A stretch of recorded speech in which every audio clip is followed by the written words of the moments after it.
channel.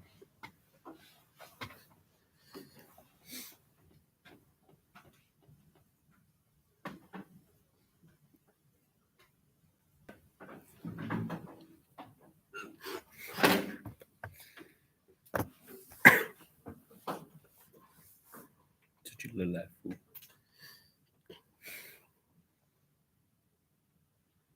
I got a viewer. You're gonna scare the viewer off.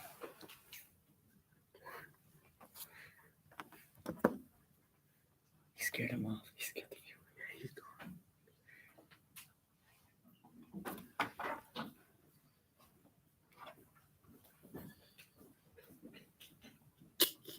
He came up. What the fuck?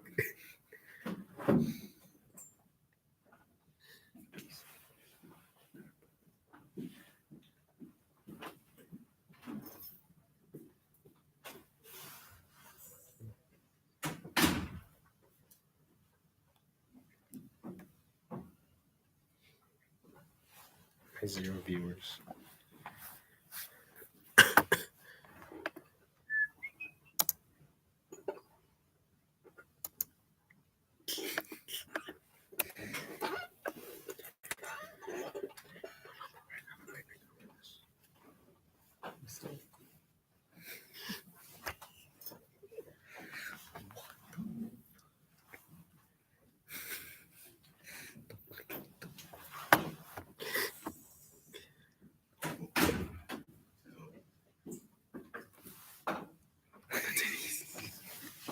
I'm getting in trouble for this.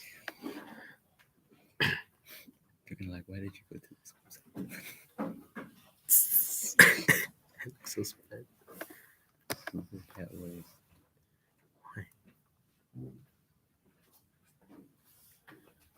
Just click on it. Stupid ass.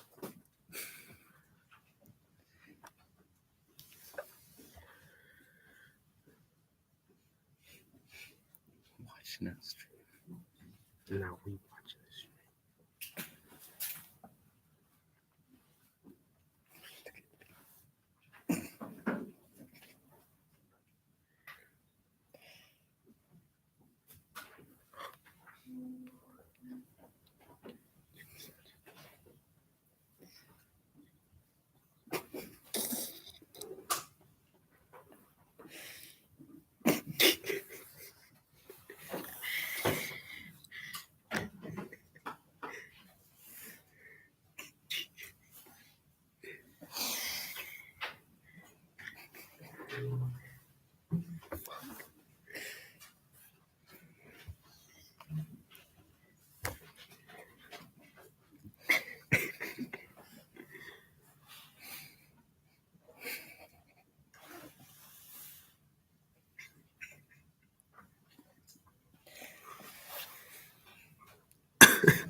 Looks like I'm still alive.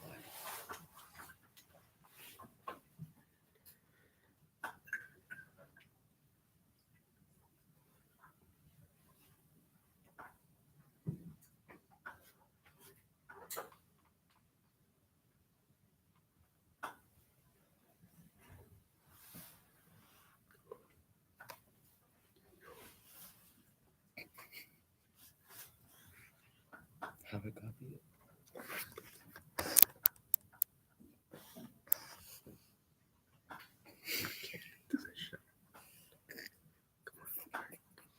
I want to see the hands.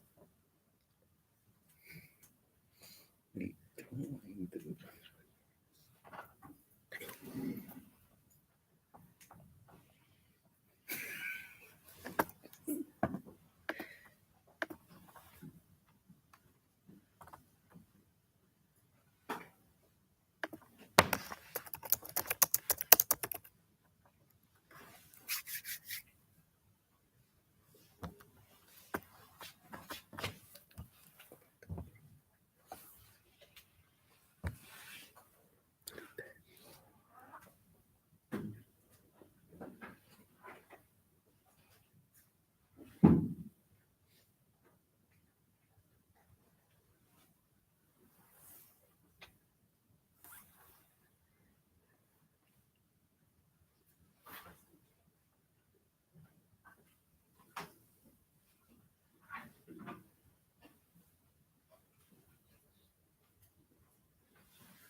looks happy in it.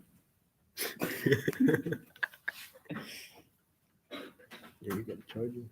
Yeah, I gotta try to. Mi teléfono tiene 31. Shit. Oh, you can't copy it. Damn. If you just type the HTTPS. SSH.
Everyone submitted their quiz, right?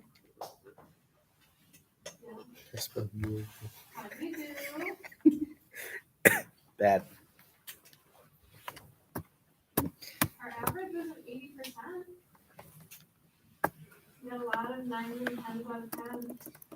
That's good. Good job. Got a 60%. That's a fucking half. I know we just took a quiz. It's a D, dumbass.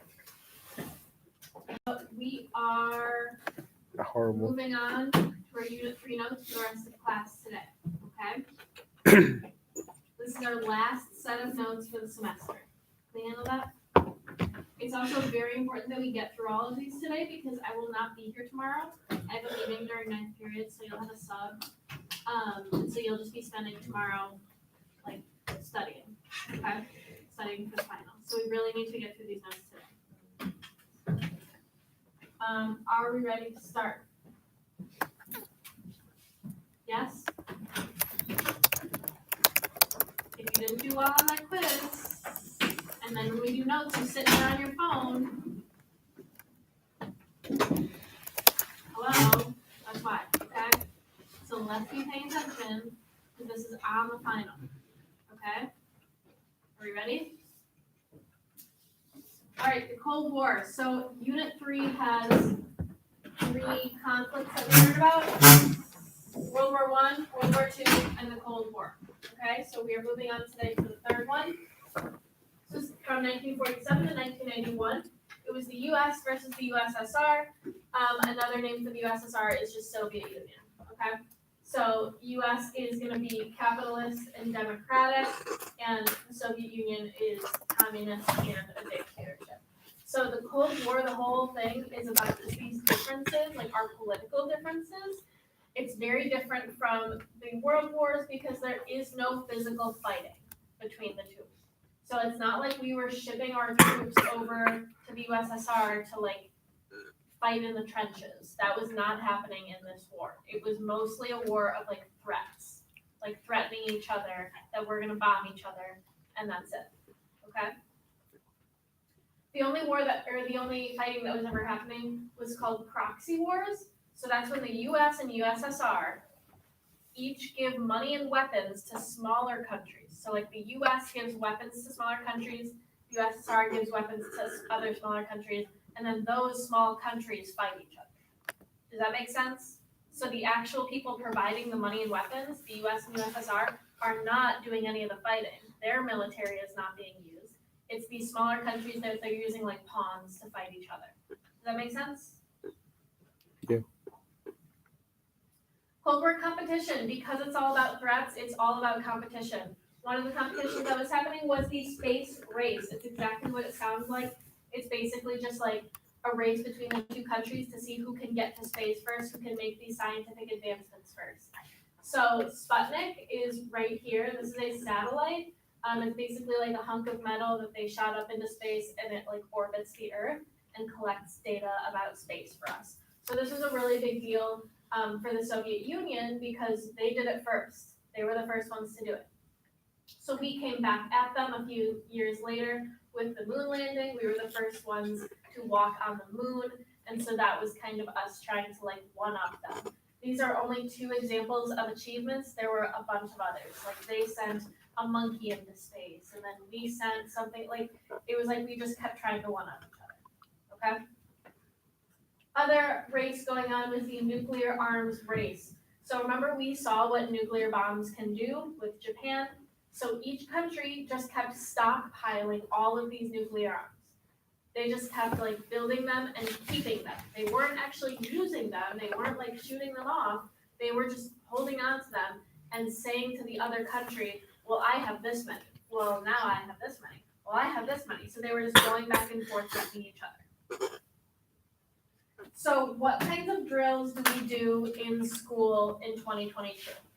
What is our threat? School shooting. Active shooters, yeah, that's like what we're dealing with today, unfortunately. During different parts of history, there's different threats going on. At this time in history, in the 50s, the threat was nuclear war. That was the biggest threat going on, and so that is what they were preparing for in their schools. So this is like an educational video that was shown in schools, preparing students for like what to do in case of nuclear warfare. Okay? We're just gonna watch it really quick.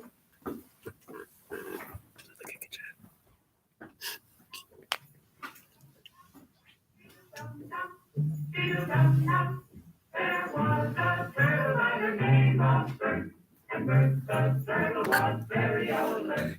And dangerous person, and he never got hurt. He knew just what to do. He stopped Look like racing glasses. and colored. He did what we all must learn to do. You and you and you and you. Monkey. Stop and color. Be sure and remember what Bert the Turtle just did, friends, because every one of us must remember to do the same thing. That's what this film is all about. Duck and cover. This is an official civil defense film produced in cooperation with the Federal Civil Defense Administration and in consultation with the Safety Commission of the National Education Association. Produced by Archer Productions Incorporated. Hey, Bert, come on out and meet all these Yeah, nice that people, one. please. All right. We really can't blame you. You see, Bert is a very, very careful fellow. When there's danger, this is the way he keeps from being hurt. Sometimes it even saves his life. Whoa. That's why these children are practicing to duck and cover, just as you do in your school. We all know the atomic bomb is very dangerous. Smile. Since it may be used against us, we must get ready for it, just as we are ready for many other dangers that are around us all the time. Fire is a danger. It can burn whole buildings if someone is careless. And we are ready for fire. We have a fine fire department to put out the fire. And you have fire drills in your school so you know what to do. Automobiles can be dangerous too. They sometimes cause bad accidents, but we're ready. We have safety rules that car drivers and people who are walking must obey. Now, we must be ready for a new danger, the atomic bomb. First, you'll have to know what happens when an atomic bomb explodes. You'll know when it comes. We hope it never comes, but we must get ready. It looks something like this. There's a bright flash, brighter than the sun, brighter than anything you've ever seen. If you are not ready, did not know what to do, it could hurt you in different ways. It could knock you down hard or throw you against a tree or a wall. It is such a big explosion, it can smash in buildings and knock signboards over and break windows all over town. But if you duck and cover like Bert, you will be much safer. You know how bad sunburn can feel. The atomic bomb flash could burn you worse than a terrible sunburn, especially where you're not covered. Now, you and I don't have shells to crawl into like Bert the Turtle, so we have to cover up in our own way. First, you duck, and then you cover. And very tightly, you cover the back of your neck, your face. Duck and cover underneath a table or desk or anything else close by. In Betty's school, they're talking about the atomic bomb too. Betty is asking the teacher, how can we tell when the atomic bomb may explode? And the teacher is explaining that there are two kinds of attack, with warning and without any warning. We think that most of the time we will be warned before the bomb explodes, so there will be time for us to get into our homes, schools, or some other safe place. Our civil defense workers, our men in uniform, will do everything they can to warn us before enemy planes can bring a bomb near us. You may be in your schoolyard playing when the signal comes. That signal means to stop whatever you are doing and get to the nearest safe place fast. Always remember, the flash of an atomic bomb can come at any time, no matter where you may be.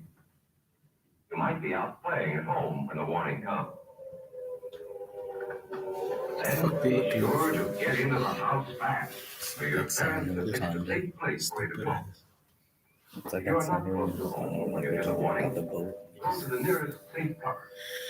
Know where you are to go, or ask an older person to help you. You know the places marked with the S sign? They're safe places to go when you hear the alarm. If there is a warning, you will hear it before the bomb explodes. But sometimes, and this is very, very important, sometimes the bomb might explode without any warning. Then the first thing we would know about it would be the flash. And that means duck and cover fast, wherever you are. There's no time to look around or wait. Be like Bert. When there is a flash, duck and cover, and do it fast. Here are some older boys showing what to do when the flash comes when you are not in the classroom. This is what to do if you should be in a corridor. You duck and cover tight against the wall this way. Remember to keep your face in the back of your neck covered tightly. Try to fall away from windows or doors with glass in them. Then, if the glass breaks and flies through the air, it won't cut you. You might be eating your lunch when the flash comes. Duck and cover under the table. Then, if the explosion makes anything in the room fall down, it can't fall on you. Getting ready means we will all have to be able to take care of ourselves. The bomb might explode when there are no grown-ups near. Paul and Patty know this, and they're always ready to take care of themselves. Here's Tony going to his Cub Scout meeting. Tony knows the bomb can explode any time of the year, day or night. Get ready for it. Duck and cover. Atta boy, Tony, that flash means act fast. That kid's gonna. Tony knows that it helps to get to any kind of cover. This wall was close by, so that's where he ducked and covered. Duck and cover in the school bus, or in any other bus or streetcar. Duck and cover. Don't wait. Duck away from the windows fast. The glass may break and fly through the air and cut you. Sundays, holidays, vacation time, we must be ready every day, all the time, to do the right thing if the atomic bomb explodes. Duck and cover. This family knows what to do, just as your own family should. They know that even a thin cloth helps protect them. Even a newspaper can save you from a fast burn. Okay, so do you guys remember what, well, first of all, isn't that so weird? Could you imagine preparing for that in school? Duck and Being cover. outside under the table and prepare for a nuclear bomb. Do you remember what happened to the Japanese people in that video you watched? They disintegrated. They just Oh, like fucking disappeared in thin air, right? They completely disintegrate. So, covering your head with a newspaper. They're farther away than that guy was. They could be farther away from the blast, and maybe that would help. Guy was like right there on the But chances are, if a nuclear bomb is dropped, like, good luck, you know? But this did make people feel safer and more prepared for any disaster.